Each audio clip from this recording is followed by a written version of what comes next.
Go shawty, it's your birthday. We're gonna party like it's your birthday. We're gonna sip Bacardi like That's all that I know. your birthday. I have to drop out because I don't know the words.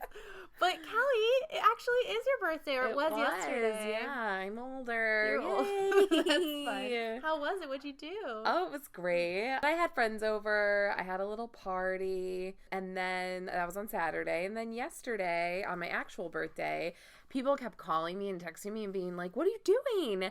And I was like, "Nothing." Like hanging out, you know, like watching Happy Death Day and like. But that was an appropriate birthday movie though for you. Oh, it sure was. But like I was perfectly satisfied not doing anything until people kept asking me what I was doing. Even my grandma, my 90-year-old grandma was like, doing nothing, like laying low on your birthday. But I needed a day to myself. Mom instilled her FOMO into you. She did. I had JOMO. That's the that? joy of missing out. But everyone else was projecting their FOMO onto me, and it made me feel weird. I've never put JOMO into words before, but it's literally every weekend. Yeah. For me, my greatest happiness in life. JOMO is the new FOMO. And did you make that up, or is it I did thing? Not. The internet made it up. Oh, thanks, internet. The millennials.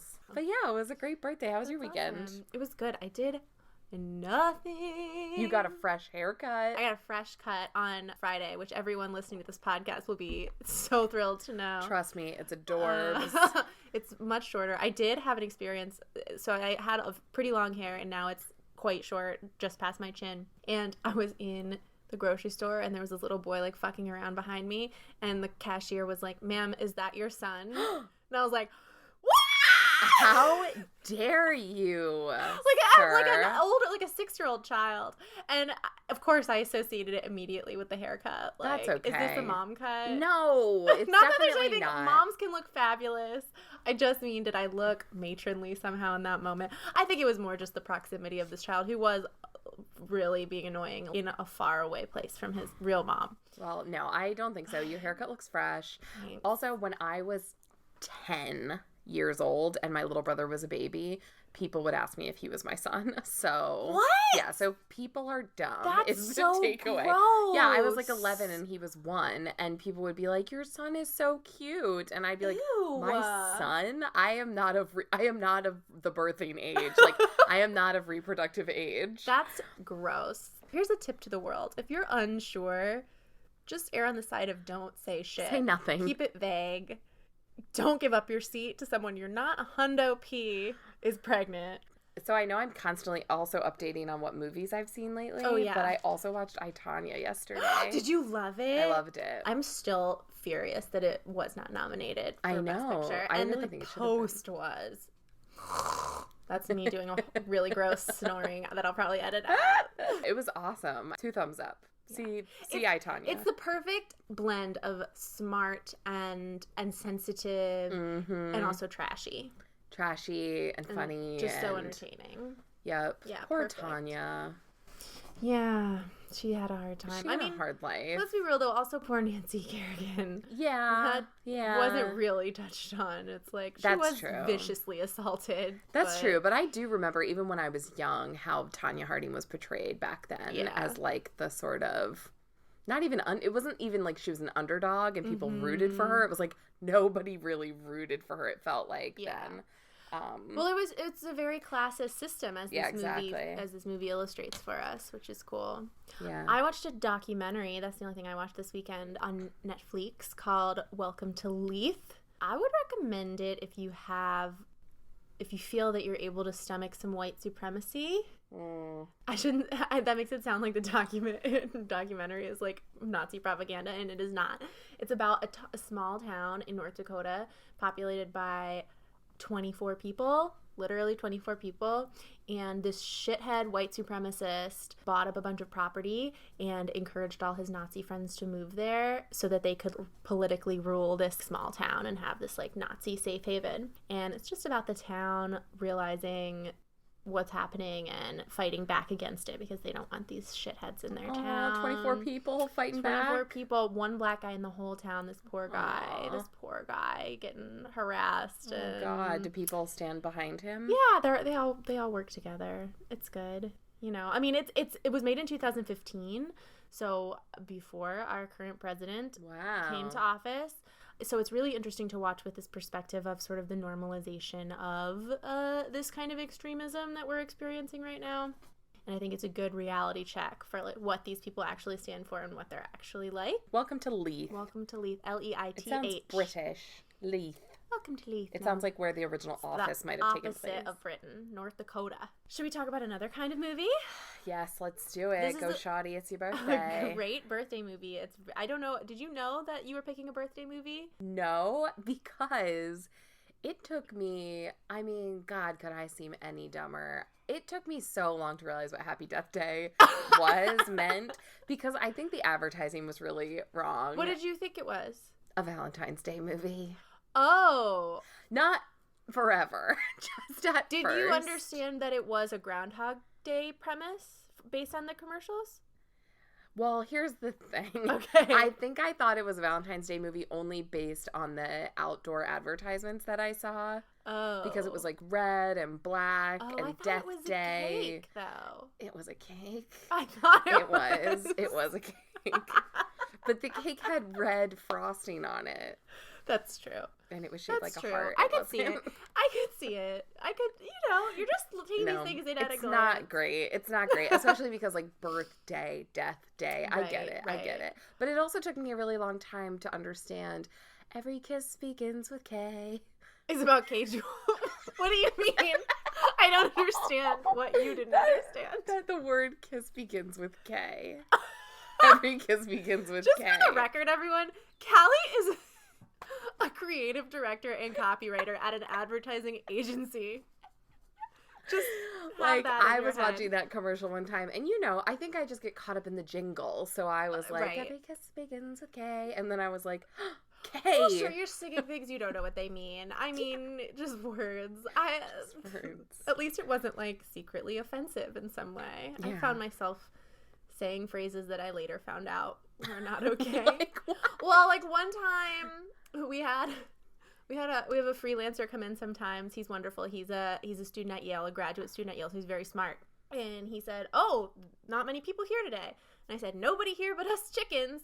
And he said, "You know that phrase dates back to minstrelsy and has an extremely racist history?" And I said, "I did not know that." And then he sent me some links. Now I don't say that anymore. I got it from Looney Tunes, which, obviously is also has its own a dangerous place. Problematic things going on with it. So don't say that. Yeah, but I'm whatever. Smarter than I sound on this podcast. She's so smart. Probably. You're so smart. But anyway, Happy Death Day. I didn't get it. Did you understand going in that it was this Groundhog Day thing? Okay, yes, because I had seen the commercials with "Go Shoddy, it's your birthday. Go Shoddy, it's your birthday." Yeah. Which, diving right in, not in the movie. Perhaps the biggest disappointment about this whole movie is that song did not make it in. It didn't. She does have a birthday ringtone, though. I hated it. So, yeah, Happy Death Day. It's essentially Groundhog Day. It's Groundhog Day, right? This is an interesting, like, weirdly specific trope that's in a lot of movies. Because there's Groundhog Day, and then there's...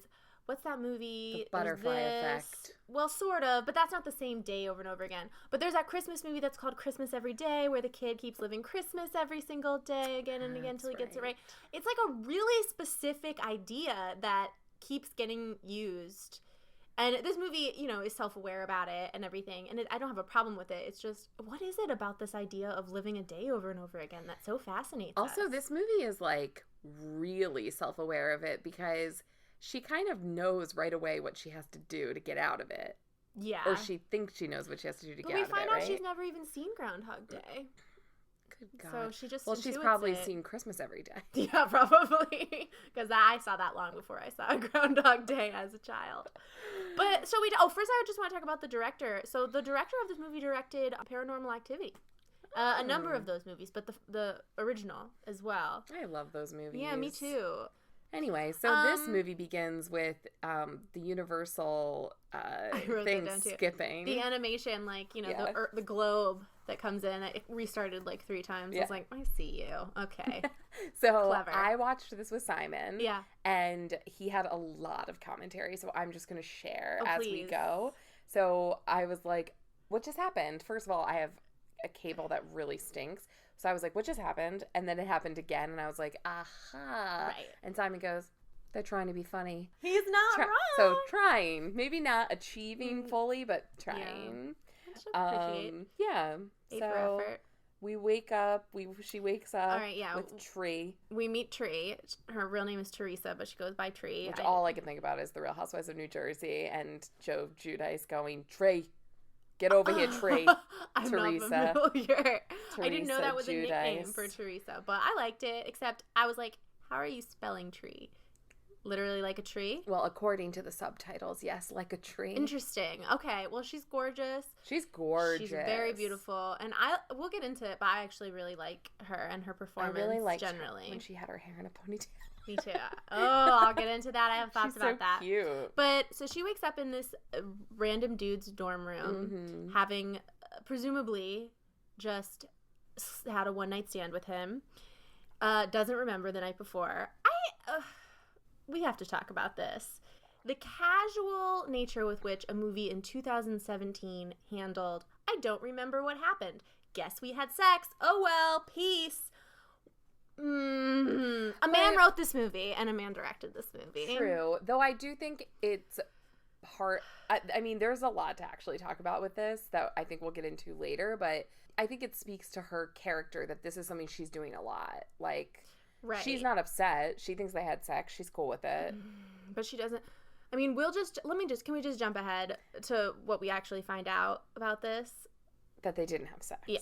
Yeah. Because later, this guy who she wakes up with, this like nerdy guy who clearly, is kind of smitten with her and she's rude to at first. We find out later that, of course, they didn't have sex. He didn't, quote unquote, take advantage of her. He just took her home because he didn't know where she lived and she was really drunk, so he let her sleep in his bed.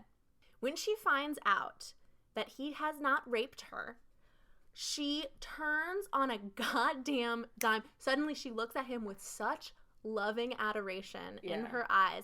All it takes, you didn't have sex with my unconscious body? Hey, let me have your babies. Maybe she thought she had conscious sex with him. That she was too drunk to remember? Good consent, this is dangerous. Not. Yeah, no, good consent, bad, not good. Okay. Tricky. We won't get in. I mean, we don't know what she thinks happened exactly, but I'm just saying these kids, well, what's his name? Carter, this boy Carter, we learn is, a gentleman and is doing things right. Nobody taught our Tree what good consent looks like. Exactly. I think that's part of it. Yeah. Like that she wouldn't have had a problem with it because this is what she did. This was her. Right. This was part of her thing. Clearly, right. Like they definitely paint her to be a free sexual person. She's right. having sex with multiple people. She tries to have sex with that other guy that night. Which is fine when she's totally awake fine. And sober and great. But maybe she likes to get blackout drunk and have people have sex with her. We don't know. We don't know. But I am, I was just struck by her, literally the turn on a dime between fuck this guy to, be my boyfriend. You're not an utter monster? Great. So, okay. She wakes up in this dorm. She's a giant bitch. We learn right away. She's really mean to Carter. She's like, nobody knew this happened, which I don't understand why. The sorority girls in this movie are like high school bitches. Like, there's a clear social hierarchy that I did not experience in college. I don't know if you did. Did you have sororities at your school? We did. I wasn't in one. Yeah. But we didn't, they weren't mean like that to people. Right. It's so interesting because, okay, I went to a college that didn't have Greek life, and I feel like I did that intentionally because of the way Greek life is portrayed in movies, and I was like, I don't want to be part of that cliquish, right? What's perceived, I think, as like nasty, whatever. I don't know if I had any real life experience with that when I made that decision. Like, when I was 17, I was like, I don't want to go to somewhere with Greek life because I don't want to join a sorority. I don't want to have to go to like frat parties because I was a theater kid and I was like, I'm not going to fit in. But I think that was probably only because of what I'd seen in movies. Yeah. I had never experienced a real life frat or sorority. I think it probably varies from school to school and sorority to sorority. And I'm sure there's a lot that goes on within the sorority that is, or fraternity that is backbiting and nasty. But I just never experienced a sorority girl treating me like scum because I wasn't 100%. In a sorority. And I think that's what I mean, because I have since, met lots of people who were in sororities, fraternities. My little brother's in a fraternity. So I think this movie is leaning on a trope of bitchy sorority girls that felt a little extreme and a little like, what the hell? Very extreme. She's so embarrassed to have slept with this perfectly Cutie attractive pie. young Cutie man. pie. He's no hot Luke Wilson, but he's good looking. Yeah, he's hot. He's cute. He's very cute, and she's so embarrassed about this. So it's weird. She leaves. She sees all this shit happen on the front lawn. Before she leaves, his friend busts in and says, "Did you hit that fine vagina?" And at first of all, the first time he said it, I said, I didn't hear the rhyme scheme in it. Right. So I thought he literally just said, "Did you hit that fine vagina?" And I was like, good God, what the hell? Like, what a wake-up call. So, anyway. Then she's walking back to her dorm, and she bumps into Tim, or I don't know what his name is. Well, here's the thing. This movie had a lot of mixed messages, I feel. Yeah. Because we'll get into, like, her quote, heavy quotes, promiscuity, and, like, is that a bad thing that she has to change in order to be part of this redemption process? Right. Kind of. And sort of. But then there's also, there was this whole thing. I was like, yes, bitch, women do not have to call men. If he took you to Subway and you had a bad time, you do not owe him a phone call. Sorry, bye. Yes. And I loved her being like, we went on one date. I don't have to call you. But this was during her, like, bitchy phase. Yeah. You know what I mean? So I feel like I guess part of this, though, was literally just setting up. There are people that want to kill her. Right. I mean, I took note of this, too. This guy, she bumps into this guy, Tim, who's like, why haven't you been answering my calls?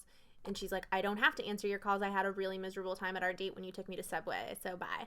And I wrote, as somebody who has done a lot of Tinder dating, you don't have to text back after one date. Nobody has the energy. Nobody wants to have a full breakup conversation after one date. So I'm with you. I was like, right on. I don't know what the movie wanted us to think here. I mean, I was on her side, but you're right. I mean, it does just set up he could be her stalker. He could be the one who kills her. But It's of course he's not, because that would be the most obvious thing in the universe, the first guy that we meet. So she gets home, she waves to this girl on the stairs. Well, no, this girl waves at her and she ignores her. And she gets inside. Again, well, it happens every time. And the only reason I pointed out is because for a time I was like, ooh, is she the killer? Just because I was like, is it just like something that you blink and you'll miss it sort of thing? But it's not. Spoiler alert. So she goes in, she talks to the queen of the bitchy sorority girls, Danielle.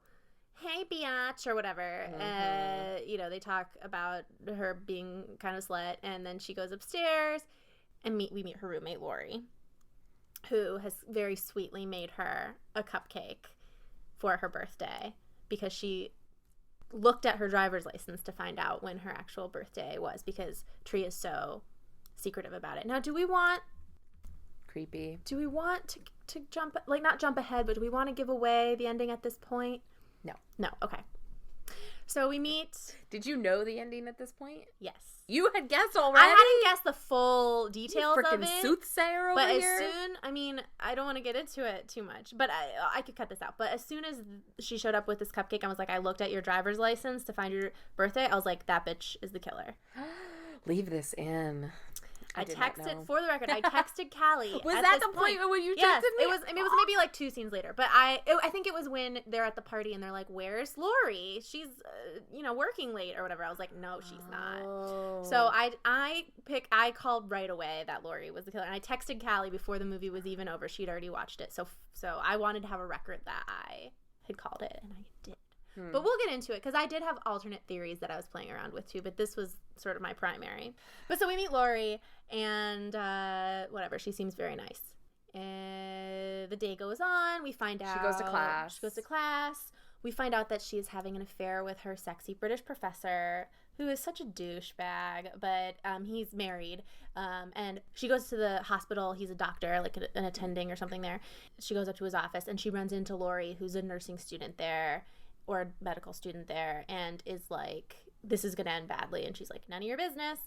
And so we set all that up. And then it's time for a party. Well, first they have lunch. Oh, yeah. They have lunch with the sorority to talk about a party or something. I don't know. A house meeting. A house meeting. And we see Danielle make fun of a girl who walks up with a tray of food. Yeah. She says, "What's with the cat lady buffet?" And the only part that I thought was kind of funny about this was that they were all drinking hint water, which is like basically LaCroix. It's like it's water with like a hint of watermelon essence in it. It's Whole30 compliant. And like iced coffees. And I thought that part was kind of funny. Yeah. Poor Becky is like, "I didn't have breakfast," Becky, the girl with the cat lady buffet. And they're like, "None of us had breakfast." What's breakfast? Yeah. And then Carter walks up to give Tree back her bracelet and spills ensue. Yeah, he bumps into poor Becky, and Tree gets doused in chocolate milk, which I wrote down. Chocolate milk is maybe the grossest thing to get, like, dumped on you in the middle of the day, because it's, especially the sun's out, it's going to start turning sour. It's also kind of sweet and sticky. Like, ugh! I was very upset by the chocolate milk. But at this point, I would lick chocolate milk off my whole body. So you could just suck on your hair. Have done it, would done it. So yeah. Okay. At this point, I was thinking, so I think this was the part when she's walking. So Tree is walking to a party. Mm-hmm. She's alone. Yeah. Does she have any friends? Like, that's what I wrote down. She seems to have no friends. Like, not actual friends. Lori is like, supposedly at this point, trying to be her friend. But no, it seems not. It seems like she's like in the in crowd, but it's all very superficial, her connections. I mean, the other thing that at this point I just was like, actually throughout the entire movie, I was like, bogus. Where are all the people? Did you notice this? Like when she's walking. Exactly. That's what I thought. I was like, well, they had like literally the bare number of people you needed for this movie. The campus is empty. The hospital's empty. She passes by a group of partiers, the sole people on campus, and she comes upon a cute little statue. Well, I'll just say one of these partiers is wearing like a weird baby mask, but the thing that we learn shortly thereafter is that these weird baby masks are part of like School Spirit Week or something, and they're everywhere. Yeah. So somebody wearing the baby mask does not automatically mean that they're the killer. By the way, throughout this movie, I took the note, what is the mascot? Is it a baby? Is it something like racist? Like, what the fuck is this? Literally, what is the mascot? Over and over and over again. Nobody here but us chickens. I don't know. Like, what the hell is this thing with the one tooth? It was like... So anyway, then she comes upon the statue. Did you think the mask was scary? No. I did not think it was scary. Yeah. It was just annoying. Especially not after watching 2 of The Strangers. Yeah, back to back. Yeah, it didn't have the same sort of creep factor for me. But, props for trying something new. Sure, baby. Why not like one tooth, wolf? One scary tooth. Could have been a wolf. It could have been cheeky. They were being cheeky with it. Oh, I guess. But yes, I'm sorry, I interrupted you. She goes to a tunnel. She comes upon that little statue, which I thought was really cute. It reminded me of things I have at my grandma's house. It's like German. It's a music box. And it plays Happy Birthday. I don't know. It's like, yeah. And then the killer comes up behind her and she's like, "I'm calling the police." And then she runs to the party. No, not yet. Oh. At this point, so she's very sassy with the killer, which I appreciated because I would have just like turned tail and run, which is probably also not the best move necessarily. But she's like, "I'm calling the police. I'm not scared of you," but she is, but that's okay. And I was like, Tree's brave. Anyway, so she like starts walking through the tunnel. And then this is like one of the only real good jump scares in the movie. The killer jumps down from the tunnel. And then she's like running and she trips over some like flashing construction equipment that is around. And then the killer stabs her. That's the first time that she dies. She doesn't make it to the party the first time. Oops. There's a lot. I mean, there's a lot of repetition. But it's funny because I really liked that first death happened quickly. Yeah, me too. It was just like, oh. And then she wakes up in the thing, and she doesn't know. This next morning, she wakes back up in the dorm room with Carter, and she doesn't really know. She has deja vu. She doesn't know exactly. I mean, of course, you wouldn't necessarily. Yeah. You'd be like, I had a weird dream. That was really weird. Totally. So she goes and lives her day again, and she's just very confused. She comes upon creepy Tim. She's like, "What day is it?" My favorite line in the whole movie. She gets back home. She talks to Danielle, sorority bitch queen. And she's like, I think I have deja vu. And Danielle says, oh yeah, that's supposed to happen to you when people are thinking about you and masturbating. It happens to me like 5 times a day. I really liked that, I laughed so hard. I was like, this movie got jokes. I liked that as a lot, too. Yeah. Before that, though, I was like, oh, God, we're going to have to hear the fine vagina line over and over again. And we did. We really did. But she, she addresses it in various ways. So that's good. That's true. She goes through her whole day again.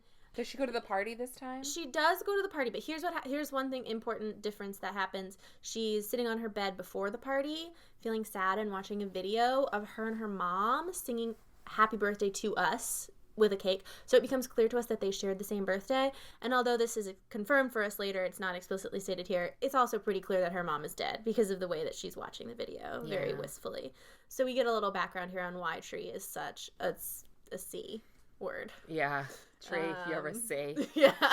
But, so then she does go to the party. She ends up, I think, does she take an alternate route or something? She ends up making it to the party somehow. She goes down the little thingy. She sees the little German statue. Yeah. And then she turns. She flips a Yui, and she goes back up the stairs. Smart. Which was smart. But it was at this point that I was like, wouldn't you be totally freaking out right now? And Simon goes, she's still trying to work it out. Like, he was fully defending her. Oh, so Nell is a naggy bitch, but Tree just needs to figure some stuff out. Yeah, but she does make it to I guess it's the frat house, where they're having this party. She opens the door and the ghost baby face is there, and she punches it in the face. Yeah. But it turns out it's just her friend Nick, who she's sort of had a flirtation with, who's wearing the mask and being dumb, and it's a surprise party. Yeah. So at this point, she's hanging out with Danielle. This guy Nick shows up. Oh, we have learned earlier that she had made out with Nick, that Danielle has a crush on Nick, and she made out with him the drunk night that she slept but didn't sleep with Carter. So we already know that Danielle has motive to kill her. So she follows Nick upstairs. There's like a flirtation, and Danielle's pissed. And then they get to Nick's bedroom, and I was like, what is happening? He, they're to hook up, and he's like, welcome to the Pleasure Dome. He pushes a button, and his room becomes like a disco party with loud music and flashing lights, and he just starts dancing. I'm like, what heterosexual man would ever? Let's take a dance break before we fuck at this party. It was some like weird misguided seduction or something. Yeah, she's not into it. She's not into it, which I thought was funny, but she's texting her friend being like, her friend's texting her being like, are you with him right now? Yeah, Danielle. So shitty. Well, here's the thing that I was annoyed with about that. So she turns around, she's like getting angry texts from Danielle, and they're having a fight over text. And it is shitty of her to be trying to sleep with this guy that her friend has a crush on, even though that friend is also a bitch. But they're fighting, and then the music is really loud, and Nick is dancing alone, and then the babyface killer comes in and stabs Nick without Tree hearing because she's texting. Which is like because funny. The music's so loud. She'd been like, it's so loud. Yeah. Which is like funny, fine, cute, whatever. But I was like, well, here goes the Danielle theory, because she's texting Danielle as this murder is happening. Oh, interesting. So I was like, why did you do that? I mean, this is Danielle when Danielle could have been texting from behind her. No, she can't text and stab at the same time. You're right. But I did develop a secondary theory here. I was like, maybe there are multiple killers because all these people seem to have beef with her. So maybe it's like Danielle and the roommate and the girl on the stairs. Maybe all her sorority sisters are conspiring to kill her. And I actually thought that would have been a very cool ending. But it wasn't to be. Well, I thought at this point, like, oh, this is a comedy. Yeah. This is just like a full comedy. Yeah, like, I think this has been misgenred. It definitely has. Yes. I was like, so far, not scary at all. Yeah. Funny. We could just say my notes. This is a comedy with horror underpinnings. Yeah. Horror tropes or something. Yeah. He gets killed with a bong, which I was like, that's hilarious. Well, she gets killed with the bong. Oh. She. Right. Yeah. Right. But, oh, man, what's wrong with me?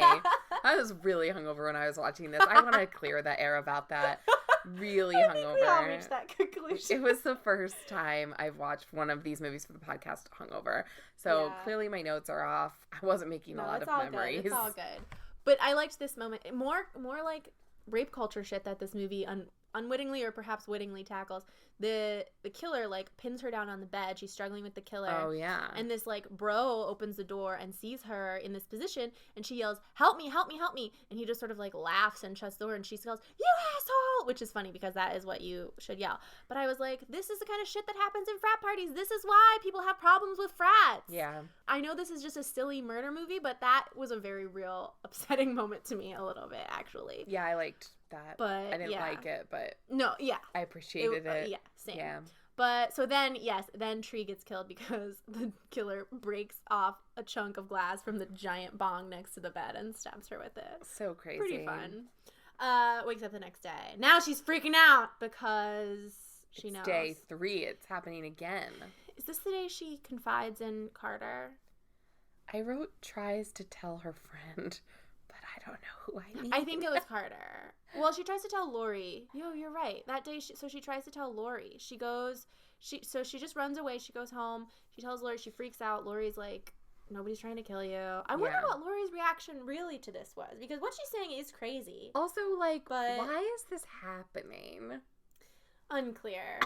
Well, spoiler alert, we never Why does it happen in Groundhog Day or 20 Days of Christmas or whatever that movie's called? Well, in Christmas Every Day, it's because the shitty teen's little sister, he says something mean to her, like, you better wish Christmas never ends or something if you really feel like that, because Santa's not real or whatever. He says some rude thing to her, and she says, fine, I wish it was Christmas every day. And then Christmas magic happens. Okay, I don't remember. I have not seen Groundhog Day in a long time, so I don't remember.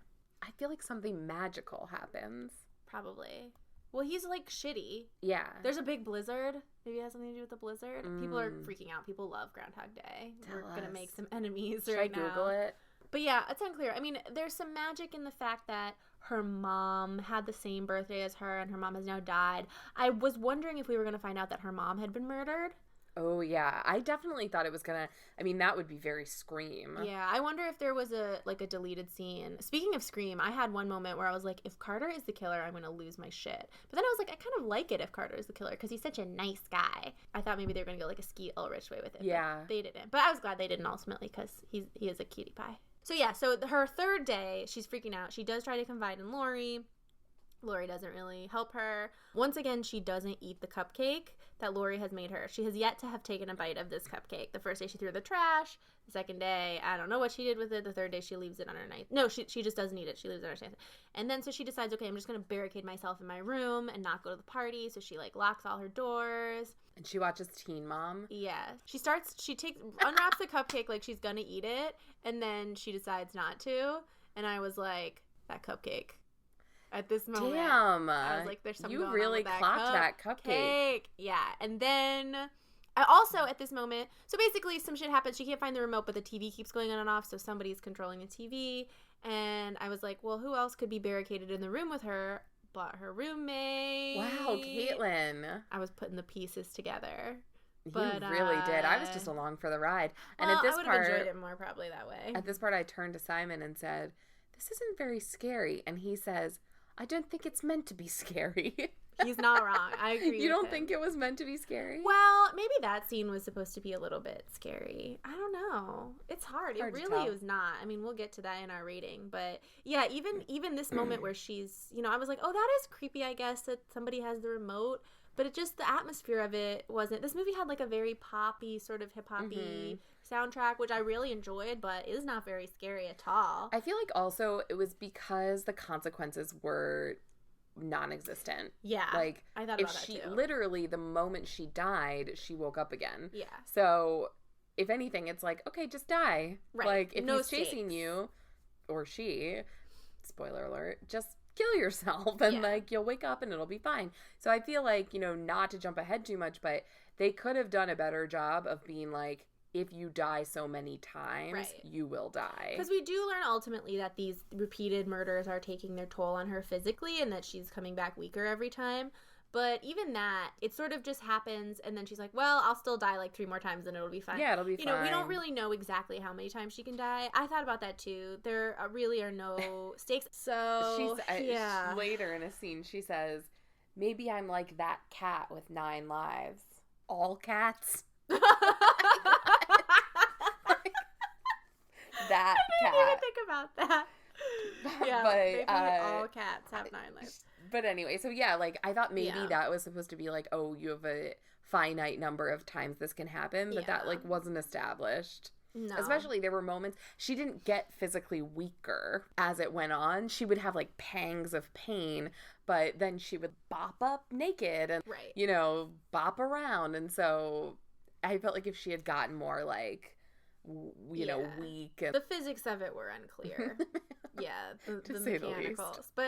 But she, so she gets killed here, of course. I liked this, I keep saying he, it's a she, but the killer stabs the knife, and the knife comes through the door bloody. You know, you just see the tip of it, and I was like, that's kind of fun. That's fun. It was fun. Anyway, so she the knife was, like, so perfectly horror movie knife. Like, every time they would show it, it would have like, that perfect sheen of blood on it. Yeah, it was good. Yeah. But, so she wakes up again. She's finally freaking out for real. Yeah, and she confides in Carter, who accepts very readily what she has told him. I mean, maybe he doesn't really believe it, and he's just sort of humoring her, because later she confesses to him again, and she actually takes steps to prove it. But here she just tells him, here's where we find out he's not a rapiste or a scumbag. A rapiste. Here is where, you know, she sort of turns around on old Carter and starts thinking, maybe I do want people to know that I spent the night with you. But he tells her basically, like, you have unlimited chances to, you know, solve your own murder. Why don't you do it? And I was like, you needed Carter to tell you that? Like, I don't understand. But so she goes home and makes a list. Also, what? Yeah. Just Carter, what? You don't know? Carter. Basically, because for Carter, and this kind of drove me nuts, for Carter, it's freaking 51st dates in here. Like, I know. He wakes up every morning and she has to explain to him what's going on. Yeah. And so, you know, it's sort of, as it goes on, it gets easier for him to believe it, or like we don't see that whole part. Yeah. But literally, she would have to convince him every single day, including that last day. Right. That...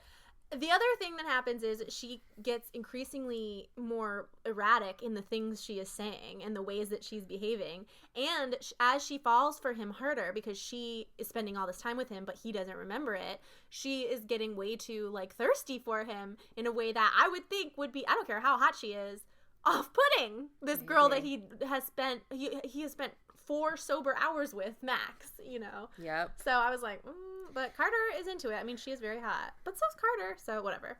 It's fine.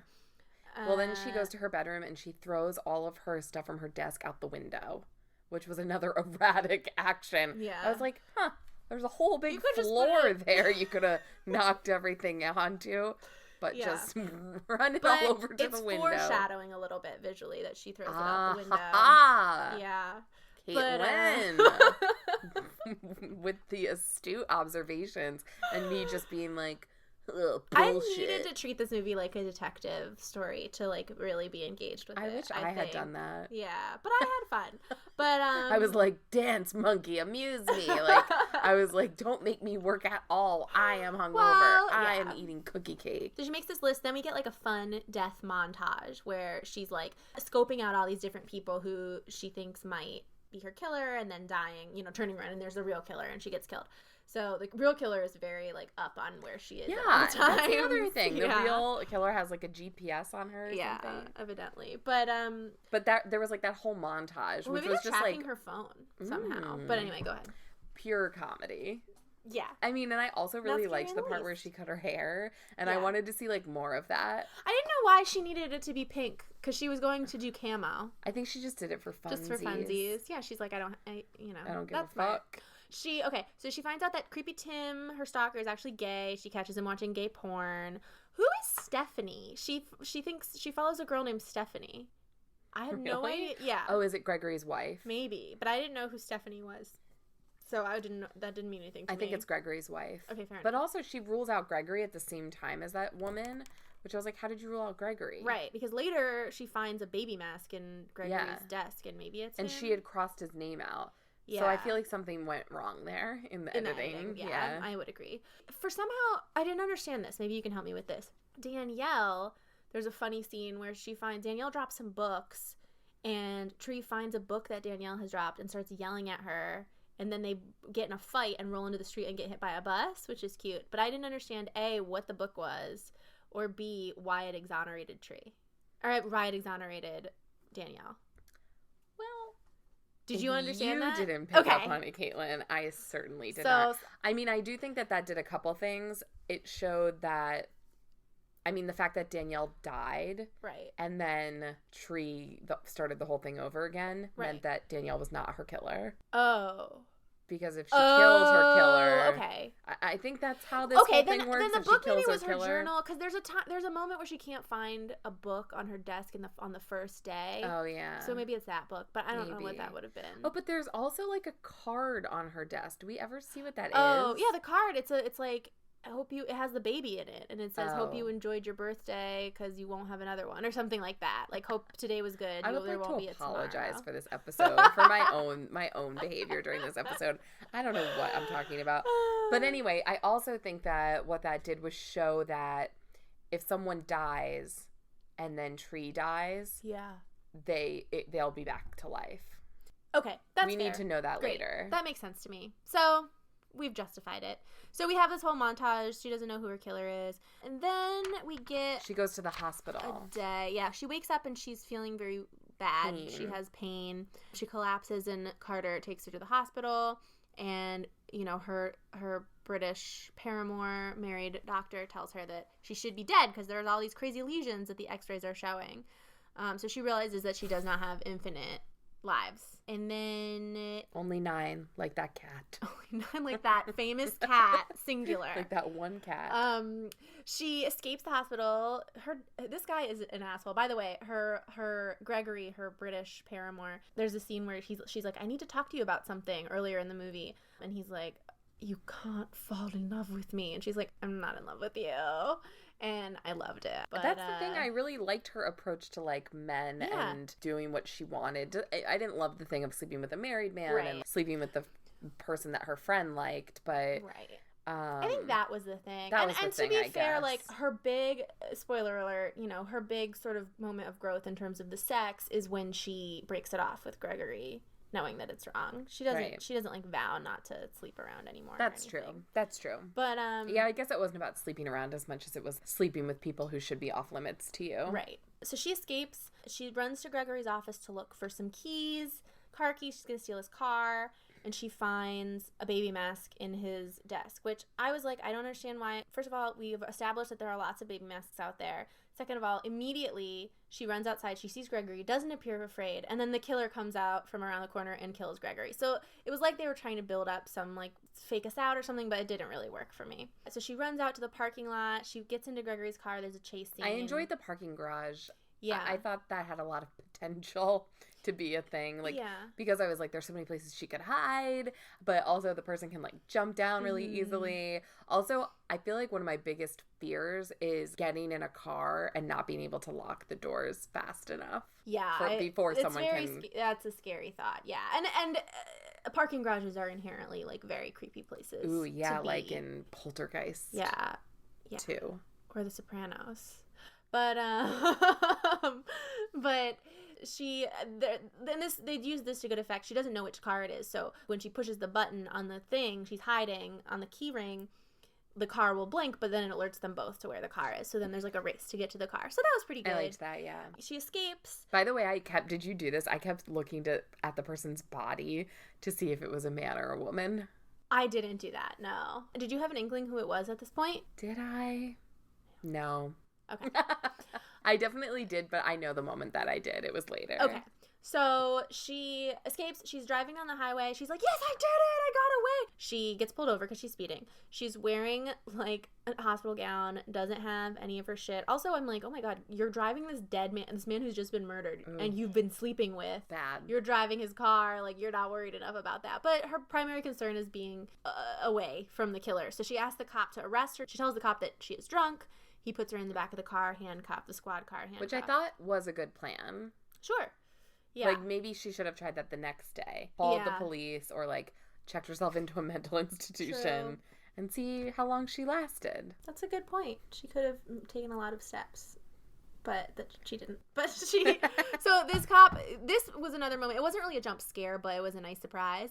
He puts her in the car. The cop is standing talking to her. You hear on his walkie-talkie 187. There's a situation at the university hospital, so you think, oh, he's going to take her back to the hospital and they're going to find Gregory. No, just this car comes out of nowhere and runs into him, slams into him. He goes flying. He's dead. And then the killer gets out and comes up and looks at her, and Tree's screaming at the killer, why are you doing this? Like, face me, take your mask off, you pussy. Yeah. And then we have like a Pray at Night moment. Although this movie was released before Pray at Night, the car is leaking gasoline, the killer steps away, lights a match, boom. You gotta love a good explosion. Yeah, it was anywhere. Good. I liked Tree being like, oh, fuck. Yeah. So that was pretty good. So next morning she wakes up. She tells Carter again what's going on. This time she actually does some work to convince him. She's like, I know the car alarm's going to go off. I know the sprinkler's going to go off. I know that guy's going to fall down, all this stuff. So they hang out. They go to a diner. She's like farting and burping and stuff. Yeah, I didn't like that. Because she's like, you won't remember it anyway. I didn't hate it. I mean, it was like a little gross, but I was like, it's kind of fun to see a hot girl being gross a little bit. I was being gross enough for everyone. I was like in, just stained pajamas. Yeah. Yeah. I mean, I was sitting amongst many crumbs from my dinner.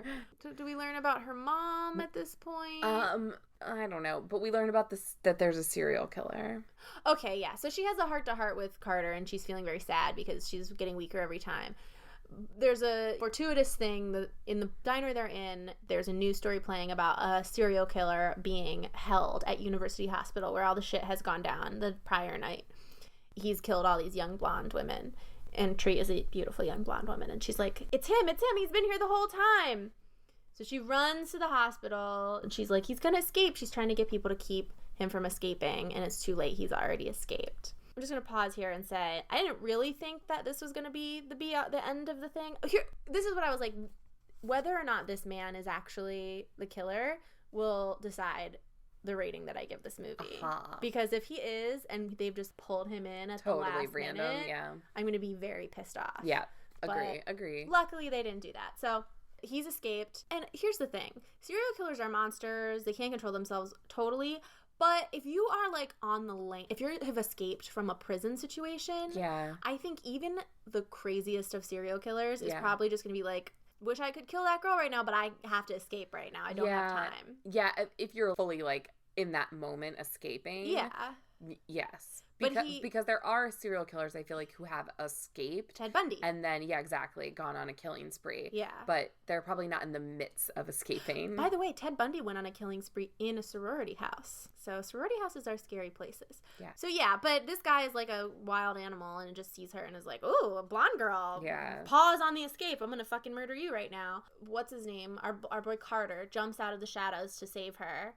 But Toombs snaps his neck. He does that old, spin the head and snap the neck, which I don't know if that's possible, really. I see it a lot in movies, and I don't know if anybody's ever really been killed that way. You have to be very strong for that to work, I think. Anyway. Maybe, like, Navy SEALs. Yeah. Maybe they train you if you're a Green Beret or something. Yeah, Green Beret. Yeah. We'll go with that. So, so they go on a chase. She ends up getting the upper hand. She's, like, about to hit him with a crowbar, and then she realizes, because she says it out loud, Carter, she's like, if I don't reset this day, he's gone forever.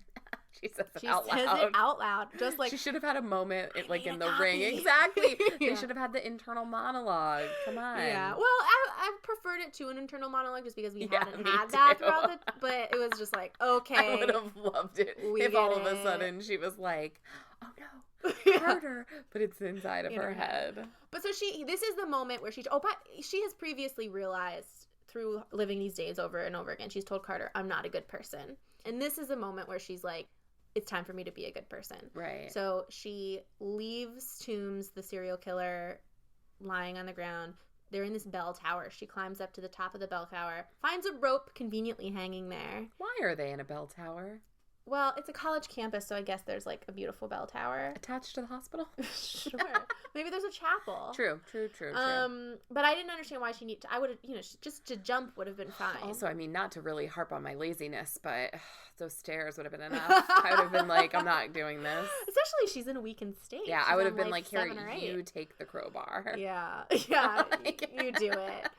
I did like that he didn't kill her. He never got to kill her. Well, she was just like, but I was kind of like, how do you know if you kill yourself, you're going to wake up tomorrow? Because she got hit by a bus and came back. True. See, we learned so much by that bus accident. You're right. So, but I was glad he didn't get to kill her. She took it into her own hands. So she wakes up the next day and she's like ready to go. She's like, I'm going to be a good person. She goes out throughout the day, helps the people avoid the sprinklers. She puts a pillow under the head of the guy that's passing out. She goes up to Creepy Tim and she's like, I know that you're gay. It's okay. Be yourself. She apologizes to Lori for being a shitty roommate. And why was she such a bad roommate? She was just selfish. She said she was just selfish. Got it. Lori made her a cupcake, which and she threw it on the ground. She threw it on the ground. Yeah. But yeah, she breaks it off with Gregory. She gives Carter a little smoochie. She stands up for Becky at the lunch table and pours chocolate milk all over Danielle. Although I think she owes Danielle an apology as well, but she doesn't give her one. I thought so too.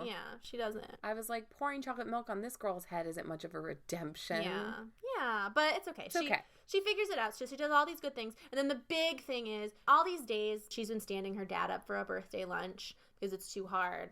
It's a really hard day for her. She goes and hangs out with her dad, and they have a heart-to-heart where she's like, I'm sorry I've been pushing you away. I love you. It's a lot. Tonally, it's not really We didn't need fitting. it. Her dad looked a little like a hobbit. Yeah, he was a great. She could have just called him and been like, Dad, this is just to say I love you. You know what I mean? We didn't need a whole scene, but we got one. Oh, and then she puts her hair in a ponytail and puts a knife in a holster. It's very Buffy. It was giving me such Buffy vibes, and I loved it. I loved her hair in a ponytail. I loved it, and a leather jacket. Oh, so she does this. She goes to the hospital. She assaults a police officer. And then in what is the worst plan ever, she holds a knife to the throat of a police officer, steals his gun. This is a terrible plan. Yeah, it's not because good. You're going to live and go to jail, friend. Forever. Because also, her plan is to then go in and shoot Toombs where he lays. Yeah. That's murder! It doesn't matter. That's murder! It doesn't matter that he's, like, we don't know. Anyway, you can't argue with self-defense. So it was at this point that I made a prediction, a wrong prediction. What was your prediction? But they had said that Lori had a mystery man that she was seeing at night. I thought she was dating Toombs. I thought it was going to become like a Manson or whatever situation where it was like she had fallen under his spell and was helping him commit murder. That would have been interesting, but... Twas not. Twas not to be. Some shit happens. She kills him, right? She kills him. They have a fight. There's like a thing with the rolling blackouts that have been happening every night. She knows there's going to be a blackout every night at this certain time, and so she uses this blackout to like fake him out. She shoots him. She's like, yes, I did it. All is good. She goes home, gets her cupcake, hangs out with Carter, and she's like, let's have a date. They have a nice like 16 candles moment with this cupcake. Does she eat the cupcake? Well, she just blows out the candle, and then she wakes up the next day. But she did eat it. She did eat it. She wakes up the next day, but it's not the next day. It's the same day. That part was good. I liked that fake out. Yeah. I liked that part. Well, I was like, if this is the end of the movie, I'm going to be annoyed. That it just keeps going. Yeah. No, that Toombs was the killer, and now it's over. Right. I was like, fuck that.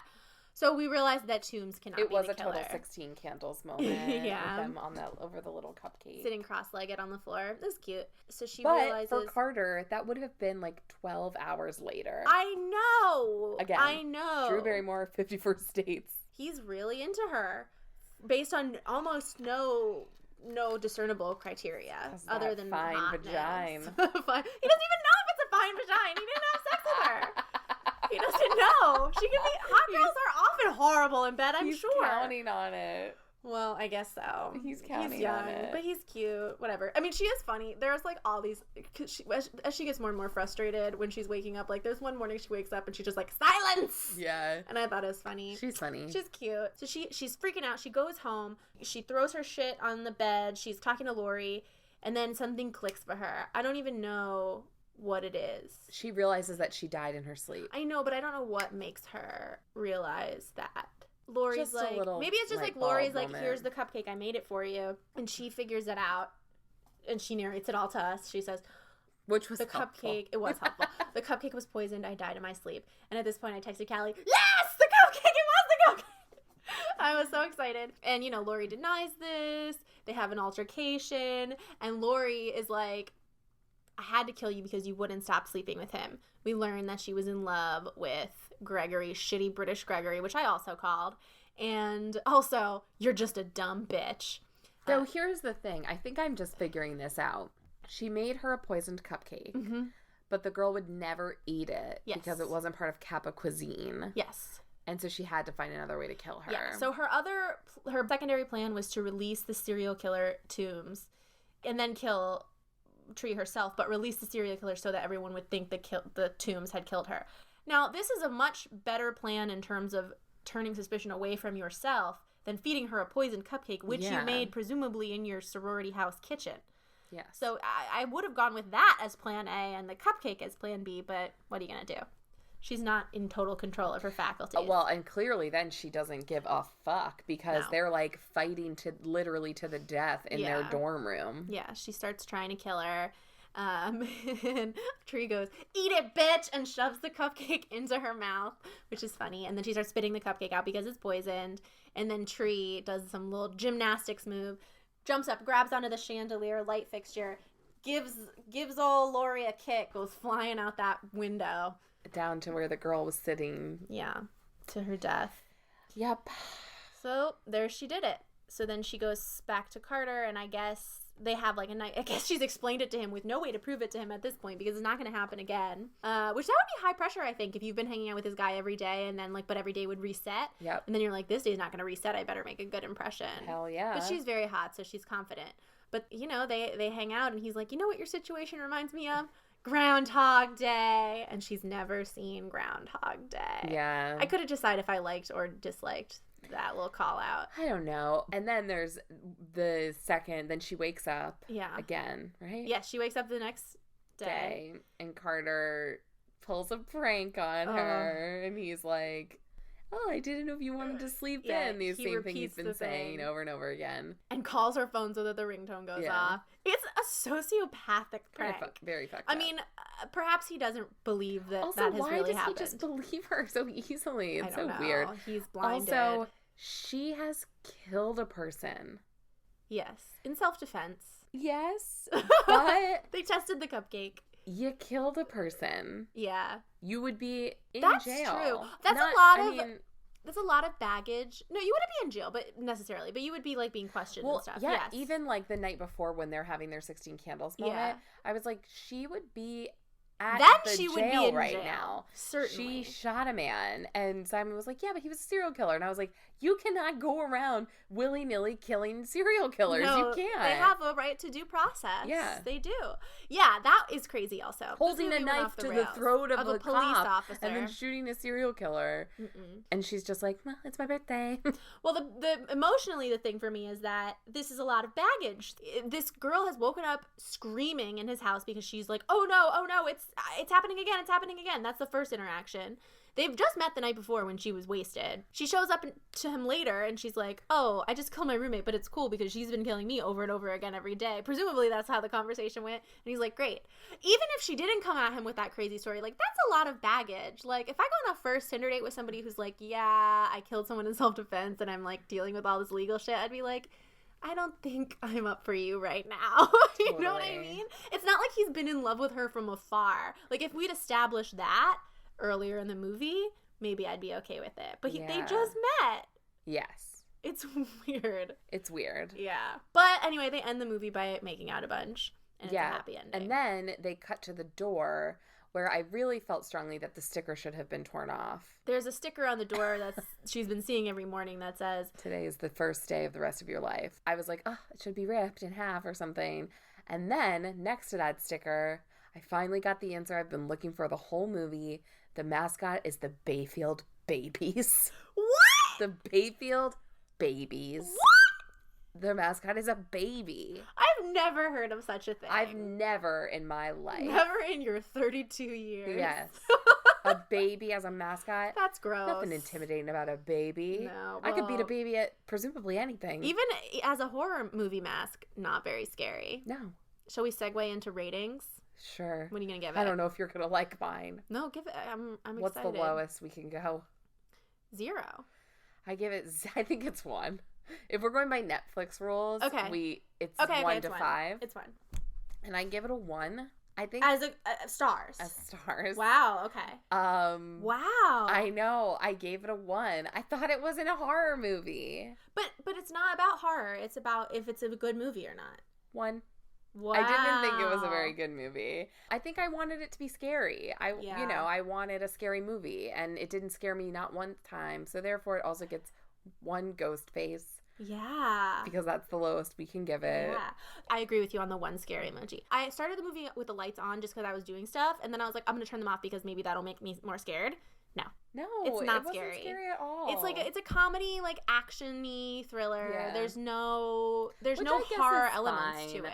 It was fun for that. It was a fun comedy type thing. And that is why I'm going to diverge from you, and I'm actually going to give it 3 stars. Okay. Because pretty dumb. It's got a lot of plot holes.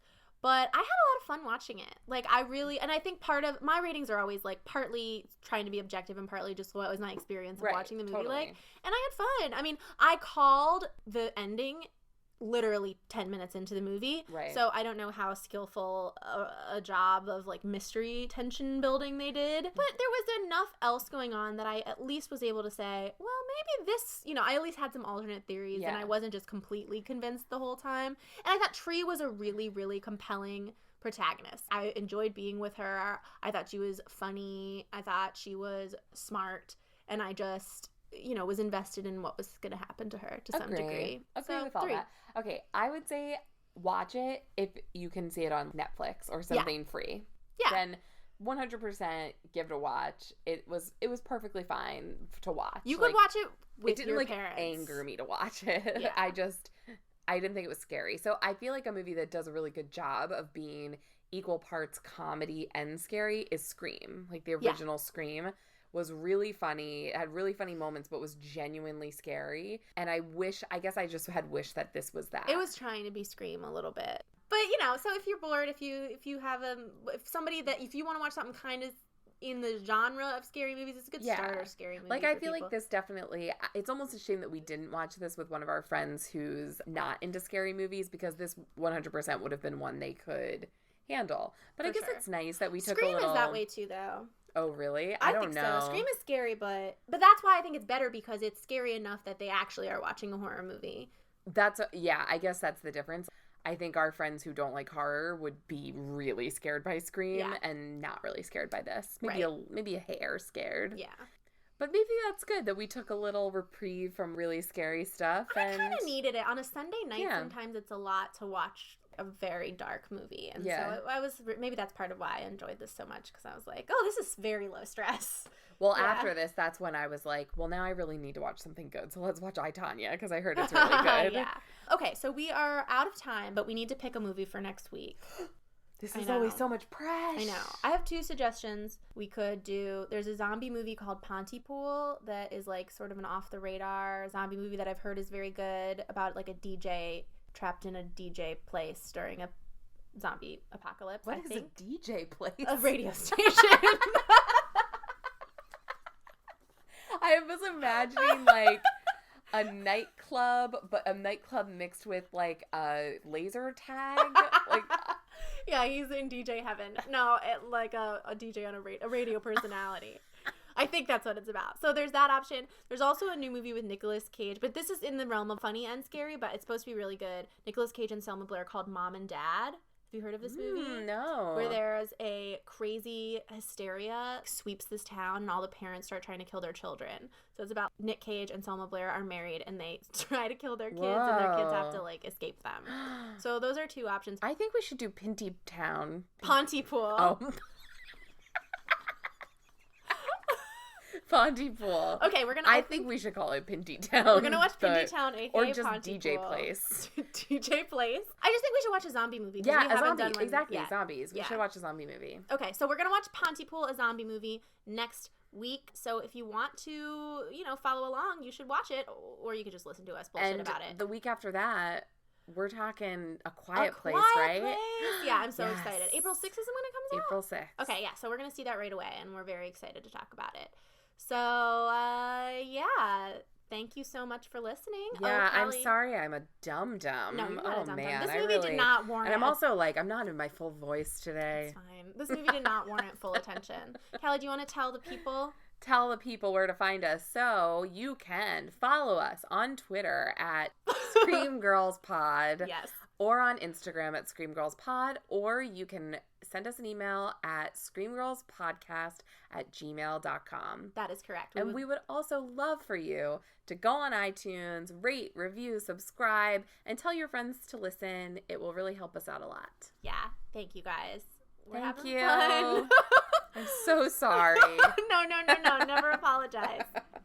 Okay. We'll do better next time. Love you. Bye.